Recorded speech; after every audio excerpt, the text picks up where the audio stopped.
देखें, ज़माने के अंदाज बदलते जा रहे हैं और काफ़ी बदल चुके हैं। मेरी अपनी लाइफ के अंदर मैंने बहुत कुछ बदलता हुआ देखा है।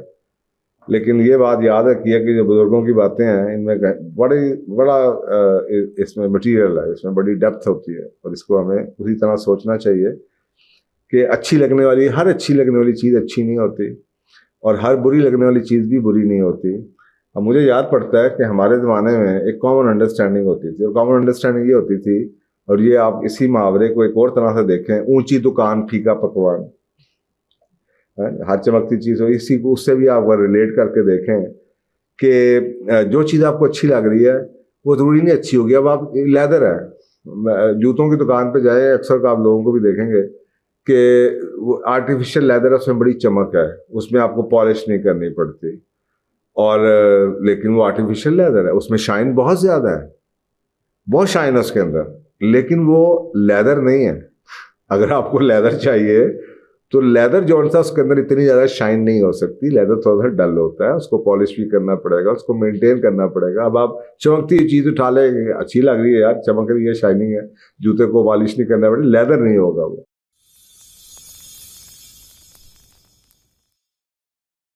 अस्सलाम वालेकुम जी। हर चमकती चीज़ सोना नहीं होती। अब ये एक बड़ा इंटरेस्टिंग मुहावरा है। और देखें, ज़माने के अंदाज बदलते जा रहे हैं और काफ़ी बदल चुके हैं। मेरी अपनी लाइफ के अंदर मैंने बहुत कुछ बदलता हुआ देखा है। लेकिन ये बात याद रखी है कि जो बुजुर्गों की बातें हैं इनमें बड़ा इसमें मटेरियल है, इसमें बड़ी डेप्थ होती है और इसको हमें उसी तरह सोचना चाहिए कि हर अच्छी लगने वाली चीज़ अच्छी नहीं होती और हर बुरी लगने वाली चीज़ भी बुरी नहीं होती। अब मुझे याद पड़ता है कि हमारे ज़माने में एक कॉमन अंडरस्टैंडिंग होती थी और कॉमन अंडरस्टैंडिंग ये होती थी, और ये आप इसी मुहावरे को एक और तरह से देखें, ऊंची दुकान फीका पकवान। हर चमकती चीज़ हो, इसी को उससे भी आप अगर रिलेट करके देखें कि जो चीज़ आपको अच्छी लग रही है वो ज़रूरी नहीं अच्छी होगी। अब आप लेदर है, जूतों की दुकान पे जाए, अक्सर आप लोगों को भी देखेंगे कि वो आर्टिफिशियल लेदर है, उसमें बड़ी चमक है, उसमें आपको पॉलिश नहीं करनी पड़ती। और लेकिन वो आर्टिफिशियल लेदर है, उसमें शाइन बहुत ज़्यादा है, बहुत शाइन है उसके अंदर, लेकिन वो लेदर नहीं है।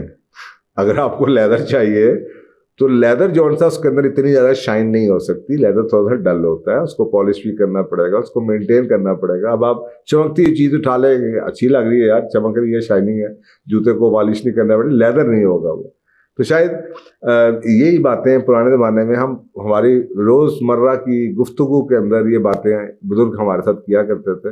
मतलब उस वक्त कोई इश्तिहार आता था तो ये बुज़ुर्ग कहा करते थे कि जनाब, जो चीज़ बिकती है वो उसके इश्तिहार की ज़रूरत नहीं है। इश्तिहार वो देते हैं जिनके, या एडवर्टाइज वो करते हैं जिनकी चीज़ बिकती नहीं है। उस ज़माने में ये बड़ा ट्रेंड था कि जी जो समझने वाले लोग थे वो कहते थे यार, जो चीज़ बिकती है उसे क्या ज़रूरत है इश्तिहार लगाने की, इतने पैसे खर्च करने की। तो जो चीज़ नहीं बिकती, इश्तिहार उसके आते हैं। अब आपको सोचें कि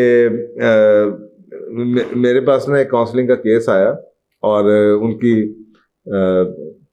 घर में दो बेटे थे, तीन बेटियां थी। उनकी शादी जब हुई तो उसकी मुझे माँ बताए कि अच्छी बच्चियों ने अच्छी जगह से पढ़ी, बड़ी सुलझी हुई अच्छी फैमिली।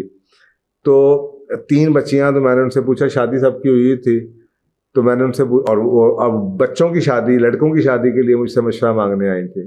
तो मैं बातों बातों में सारा कुछ पूछ चुका, तो मैंने उनसे पूछा आपके को क्या एक्सपीरियंस है आपका खुद। मेरी कोशिश यही होती है कि मैं काउंसलिंग में अपने लोगों को, बजाय इसके कि उनको सिर्फ जवाब दूं, मैं उन्हें एजुकेट करूं, उन्हें एम्पावर करूं, उन्हीं की बातों में से उनको वो चीज़ रियलाइज़ कराऊं जो कि ऑलरेडी उनके पास है, शायद उनको समझ नहीं आ रही। तो मैं उनसे पूछता रहा कि तीनों बच्चियां, उनकी शादियां हुई, कहाँ पे हुई, कैसी अच्छी हैं।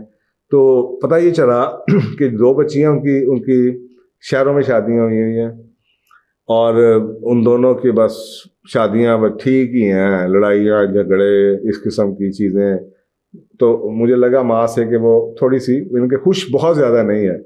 लेकिन एक बच्ची जिसकी शादी गांव में हुई थी, तो वो कहती हैं कि जिसकी शादी गांव में हुई है, सबसे ज़्यादा इसके ऊपर हमें एतराज़ आए, ख़ानदान की तरफ से भी और बहनों और भाइयों की तरफ से भी, कि आप इस बेचारी की शादी क्यों गांव में कर रहे हैं।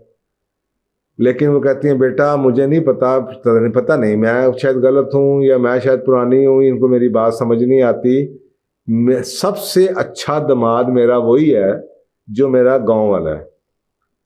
तो वो बहुत ही गांव के लोग, अच्छे जिम्मेदार लोग, बड़े सादे पढ़े लिखे, लेकिन उनका जो ससुराल जो था, लड़का पढ़ा लिखा था, जॉब बड़ी अच्छी जॉब पे था, लेकिन बड़े सादगी वाले लोग। तो वो कहते हैं सबसे बेहतर हमारा तजर्बा ये है। और वो बेटी रहती भी इनके मेन शहरों से बाहर किसी जगह रहती थी, उसकी जॉब कहीं साइड पे थी। तो वो बहुत खुश थी, वो बेटी भी बहुत, बच्ची भी उसकी बहुत खुश थी, और वो दामाद की भी बहुत तारीफें कर रहे थे और ससुराल की भी तारीफें कर रहे थे।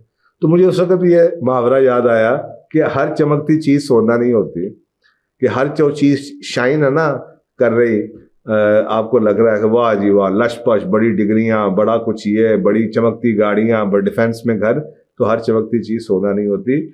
मैं अक्सर बार लोगों से ये कहता हूँ कि हमारा, क्योंकि लोगों की ये सोच बदल गई है या बदल दी गई है, इसलिए अब फोकस ही बदलना शुरू हो गया। मेरे वाले साहब इंजीनियर थे और सिविल इंजीनियर थे।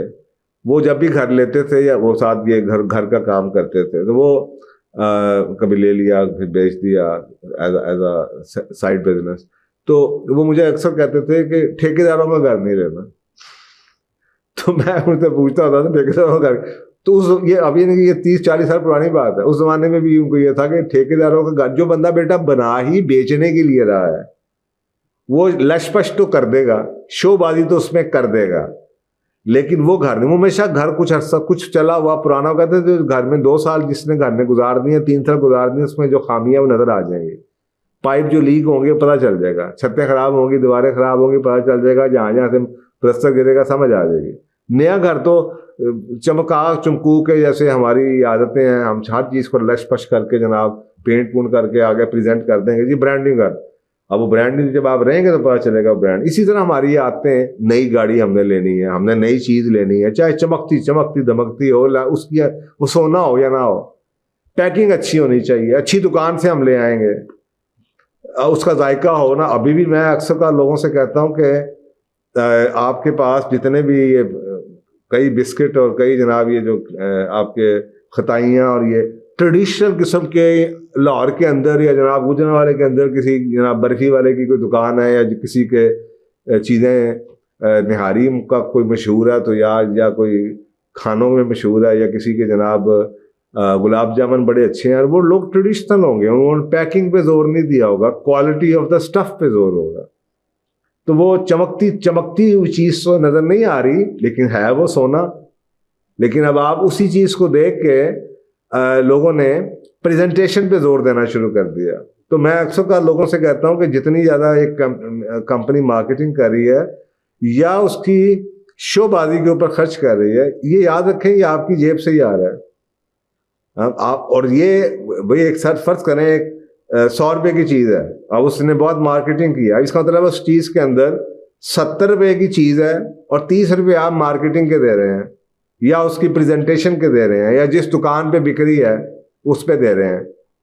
और ये ट्रेंड आपको अक्सर जगहों पे नज़र आएगा। एक ही चीज़ आपको जिस मार्केट में डिफेंस में नज़र आएगी, वो जनाब उसकी कीमत, वही चीज़ उसकी कीमत फ़र्क हो, क्योंकि वहाँ पे ओवरहेड ज़्यादा है। गुलबर्ग में आ जाए शायद उससे कम हो, आगे आ जाए बाबरा टाउन में आ जाए उससे भी कम रेट हो जाएगा, क्योंकि ओवरहेड्स कम हो रहे हैं।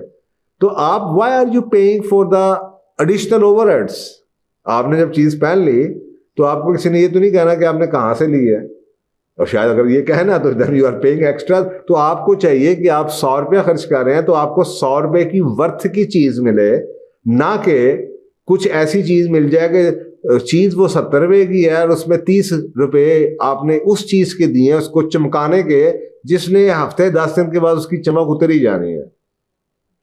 तो ये बुनियादी तौर पे मैं ये आपको ज़रूरी नहीं है कि हर एक्सपेंसिव चीज़ या हर चमकती चीज़ या हर लशपश चीज़ या हर चीज़ जो है आप बड़ी डेक्योर हुई है, या जो चीज़ अच्छी नज़र आ रही है, बंदा बड़ा पॉलिश नज़र आ रहा है, ये जो बड़े पॉलिश लोग, ये सिविलाइज लोग नज़र आ रहे हैं, ज़रूरी नहीं कि हर चमकती चीज़ सोना हो। जैसे मैंने उस खातून का आपको एक्सपीरियंस बताया, तो कहती है बेटा मेरा सबसे सादा दामाद, सबसे गाँव के लोग जो उनसे सादे, सबसे ज़्यादा इज्जत वो करते हैं, सबसे ज़्यादा प्यार वो करते हैं, सबसे ज़्यादा बच्ची को खुश उसने रखा हुआ है, मियाँ उसका सबसे अच्छा।